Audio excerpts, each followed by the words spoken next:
What's up, guys? I'm Joel Dundas. And I'm Ryan Ramdell. Since we are all on lockdown, I know everyone's starved for a little bit of content. And we're bringing you 5 unique stories from the streets of Toronto. We'll show you the sights, sounds, and people of the city. So, stay tuned, because where else are you gonna go?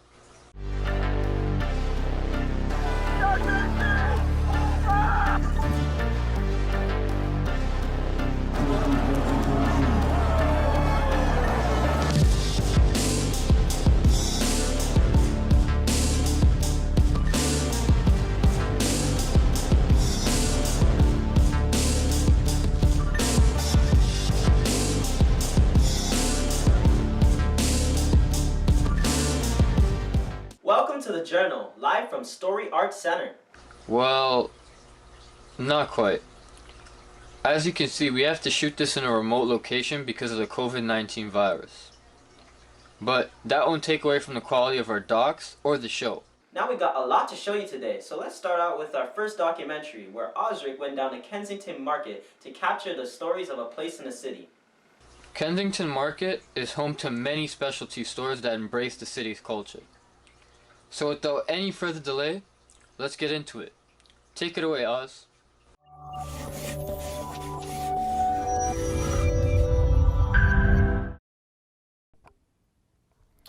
This is Osrick Peters with Centennial College, a place in the city.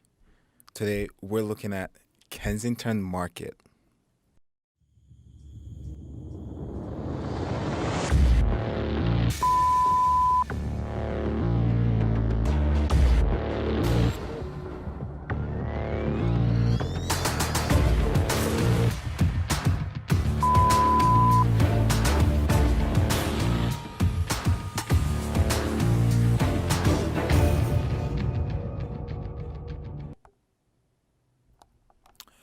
Kensington Market is one of Toronto's oldest, most distinctive multicultural neighborhood, and in 2006 was designated as a National Historic Landmark of Canada. We visited Kensington Market to see, we wanted to hear and see what people had to say about Kensington Market. It's really nice because it is society isn't changing. Toronto is changing. Toronto is not what it used to be like 50, 60 years ago, right? And I feel like Kensington Market is just adapting to the new era of the city. So I saw some pictures from Kensington Market back on the days, and it used to be a lot of Italian around here, and fruits and Portuguese, and then it slowly one Latino store, then another Latino, and I just came here. There's a bunch of Latino restaurants from different parts of the Latin America, and Jamaicans, and then we have Portuguese, and then we have Italian, and we have Asians like Chinese and Korean restaurants around, a Japanese bar over there. So now that you see this way, Toronto is a multicultural city now, and I have the feeling that Kensington represents that somehow. Here it's a mix. Like you came to here, and the question when they ask you what do you want to eat, you should ask what food from which country you want to try today, and then that's how you decide what you want to get in Kensington Market. So it's innovative, and also the people don't get tired to see the same every single time that they came around. So it's every single time, every summer, every winter, every fall, something changed in the market, and it's a new surprise for everyone. Some business shuts down, but it opens the window for new business to open up and to see what it's around.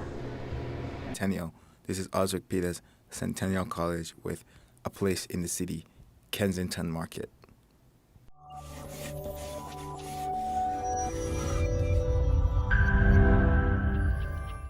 Kinda makes me want to head down there myself. Well, after social distancing is done, of course. Shout out to the store owner that took the time to sit down with Osrick for the interview. Well, that's great and all, but let's move on to the next doc. Well, this next doc is very special to me because I produced it myself. Let's have a look at it. Alright, well, in that case, I'll let you take it away. Go on ahead, Joel. Thanks, Ryan. So a few weeks back, I had a chat with a freelance model about her challenges in the industry as a woman of color and its biases. She had some great insight, but I'll let her speak for herself.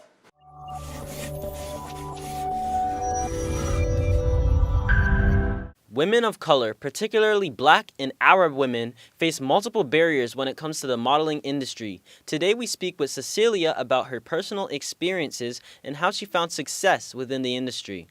So I'm a freelance model. I've been modeling for just over a year now. Freelance modeling is definitely complicated as a full-time student, as well as one with a part-time job. However, it's definitely been a really fun experience. I've been doing shoots of various types. I do portrait shoots, I do fashion shoots, boudoir, nude shoots. I've done 3 music videos so far. I'm also a part of Brampton Fashion Week. I'm a part of the Miss Canada Tourism and Miss Toronto Tourism 2020 pageant this year. There's a lot of different possibilities that come with freelance modeling. However, not being contracted to an agency kind of opens up your possibilities a little bit more in the sense of making your own schedule and making sure it fits to your own kind of schedule, I guess. And I guess time management has definitely been something that I have gained throughout all of this. I started modeling when my friends and family kind of encouraged me to do it, so I ended up just reaching out to a photographer, and almost immediately after I got the shots done, I had a bunch of photographers reaching out to me, recognizing the work and whatnot. So personally for me as a woman of color in the modeling industry, it definitely gets complicated to kind of maneuver through the legitimacy of certain shoots, especially being only 19 years old. I've had people ask me to portray different cultural roles as well as be the diversity of their page or whatever. And while I think that's great, there's also the issue of their language and how they reach out to me. And sometimes they're reaching out to me in ways that tokenize me as a woman of color. And that's definitely been something that I've been struggling with through my modeling career only over the past year. However, it's definitely been something that's been kind of, I guess, progressing in the sense of me becoming a more legitimate model in the sense of gaining more publicity and gaining more recognition and whatnot. So it's been something that's kind of been getting pushed to the side a little bit. However, it is still definitely a big issue. So in terms of what a shoot looks like, I've obviously done various types in various places. I've done shoots in households or a household setting. I've done ones outside in forests and in the water and whatnot, and I've done whiteout shoots. My most recent one was a promotional video for Brampton Fashion Week, where there was hairstylists, there was makeup artists, there was multiple photographers and directors and people who guide you through the shoots and everything. And they just kind of took pictures of all the models at the white background of the building. With those industry and company type of shoots, there's obviously a lot more people involved. There's, again, the director, the photographers, there's a lot more people behind the scenes. And they definitely do a really good job at trying to make sure that you're comfortable. They make sure you're doing what you're supposed to be doing, as well as being comfortable in your own space and whatnot. And they kind of let you just kind of roll with it, I guess, and kind of do what you want and make sure you have fun with it. But also in the sense of making sure that you're, on point with what you're doing. You're making the facial expressions they need you to. You're wearing what they need you to. You're bringing all of the things that you're supposed to and whatnot. So it's still a professional environment. However, I always end up having a lot of fun when I'm doing shoots because most people that I shoot with are very good at making me comfortable, and it becomes a learning experience for both of us. We kind of learn our angles and all of that. So yeah, it's really fun.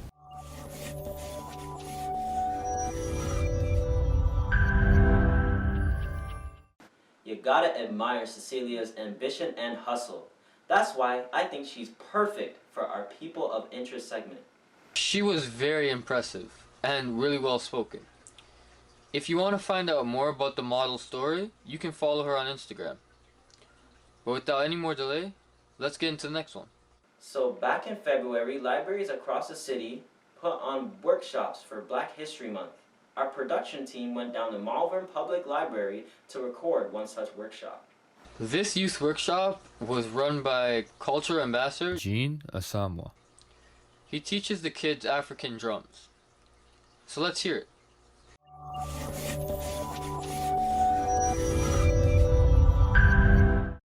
Nice to be with you today. I'm Jean Assamoa. I'm from Abidjan, Ivory Coast. It's on West Africa. It's a French country, French colony. So I'm doing this because I love it. In Africa, it's not a problem of I don't want to do it. It's part of our culture. Dancing, drumming, all that is part of our culture. So really, at the beginning, it was not like a profession. It's not like you do for to live. You do that to make money. No. You have to hold your job with your leg. Okay, like that. Now we go. Let's learn to do the bass. The bass is always in the middle of this instrument, okay? Put your hand there like me. Put your hand there. One. Let's go. You go after me, but together, okay?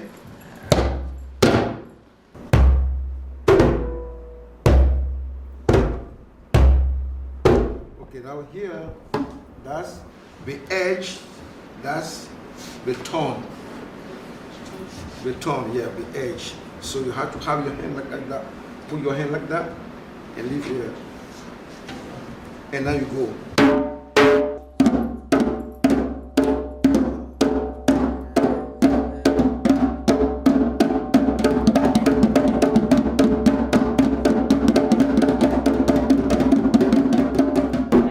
Now you know the difference between the bass and the tone. You're gonna try to combine them. You go after me.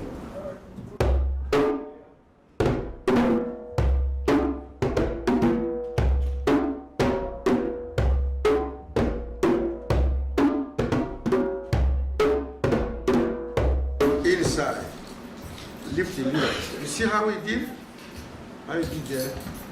And you see how I did? Yes. Because don't let the drum completely like that. The song cut. It doesn't come out.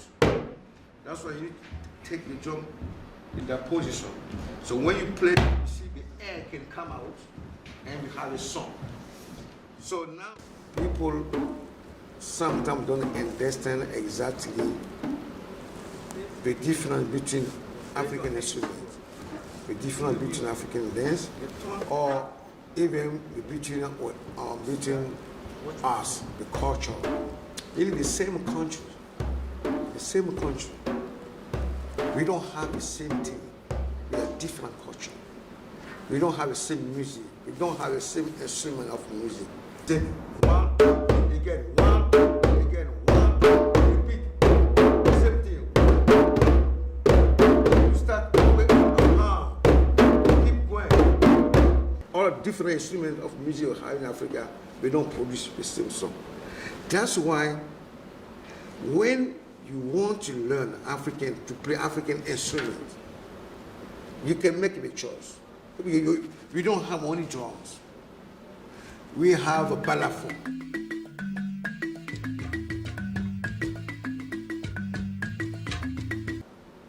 We have kora.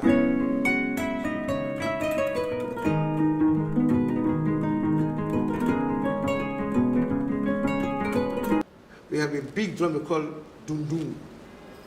So we have different instruments. It's the same thing here. You like music, but maybe you want to play guitar. You learn to play guitar.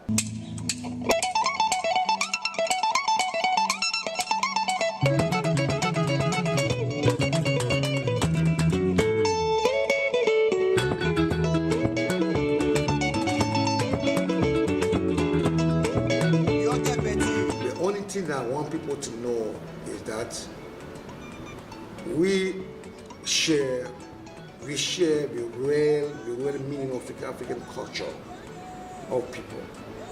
That's why I'm more doing school program. I want them to know exactly what it is, why we do that, why we have that. Because if you don't get it, you won't do that work very well. But when you get the real information, when you do, you're gonna feel it. You're gonna have a vibe. That's what it is. Yeah.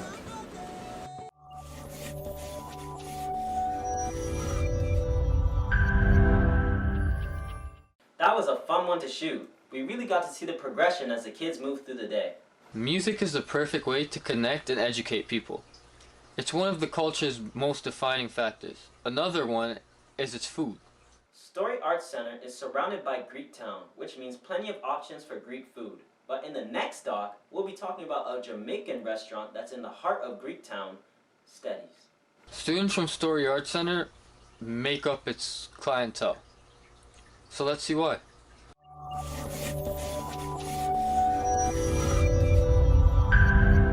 How I start this business, okay, first thing before me start, I pray forget it first.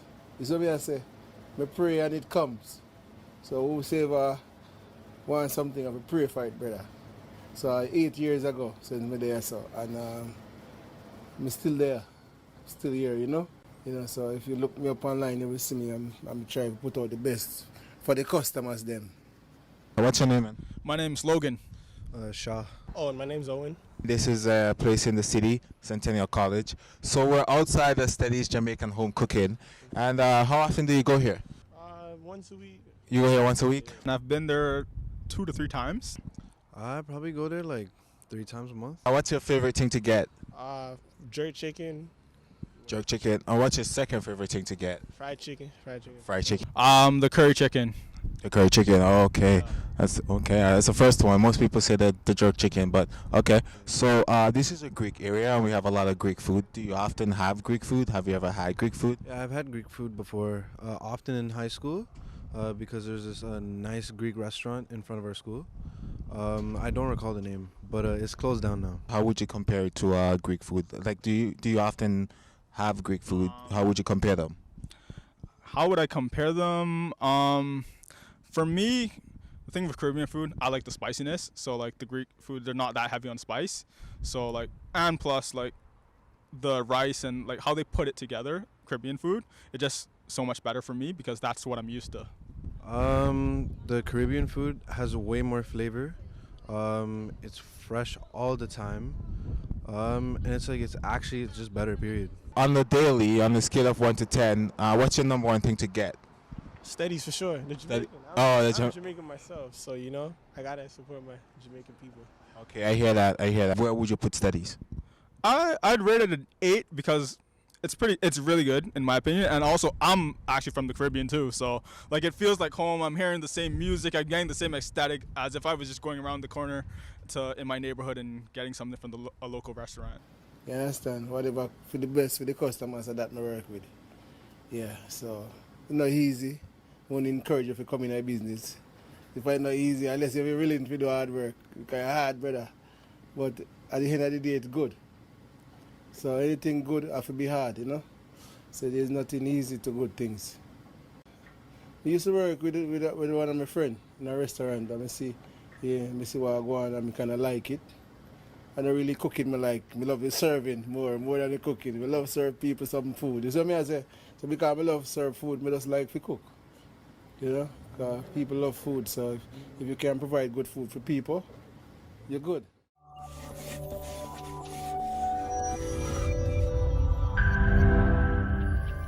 You can never go wrong with some proper jerk chicken. Located at Peyton Fulton, you should go check it out for yourself. Well, that might be the first place I go when we get our freedom back, but for now, let's take care of our last doc of the show, Light Fest. Down at Toronto's Distillery District is a massive art gallery set up for winter nights. Yep, it is what it sounds like. It's the Light Festival. It's more amazing to see than to hear about it. So check this out.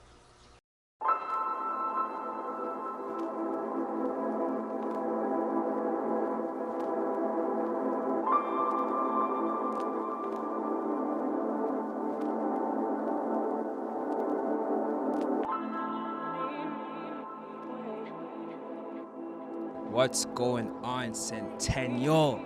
It's your boy Shamar here at the Distillery District for the Toronto Light Show. Now, a lot of people come here to display their art, so let's check it out. So far, what caught your attention the most? There was a thing that we saw where all little balls of lights were on these strings and they were just jumping that you couldn't see. It reminded me of fireflies, so it was like a really sick thing. So I'm here with I'm Akhil. I'm Nitin. Shamar, nice to meet you guys. What stood out to you guys so far? Like, what have you guys seen that, kind of caught your eye? Yeah, I think, we are first time right here. So we are so much excited to see this all kind of stuff. Yeah, it's like good to take pictures and see the lightings at the night time. Is it worth standing outside in the cold? Yeah, it's worth because I like photography, so I love to take pictures. Okay, it's a good place to take pictures. You should take my pictures sometimes. Yeah. I'm kind of good on Instagram.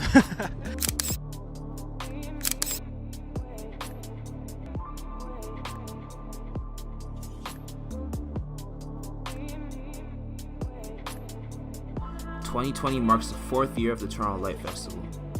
The event is put on by Matthew Rosenblatt, a Toronto native whose studio also contributes art to the event. The mission of the festival is to create a light in the dark, cold days of winter effect. A magical journey that gives people a reason to bundle up and spend some time outside.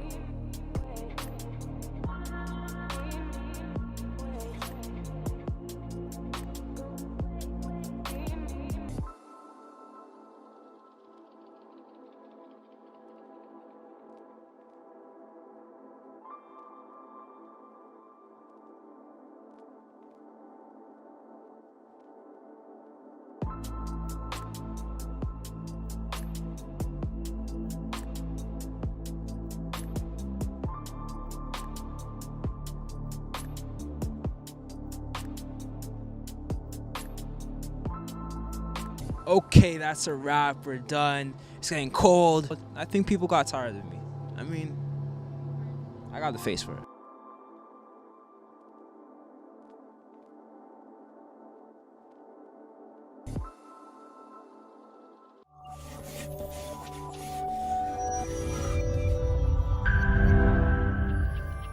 That was the last story of today's episode. But don't worry, we still got 2 more episodes left.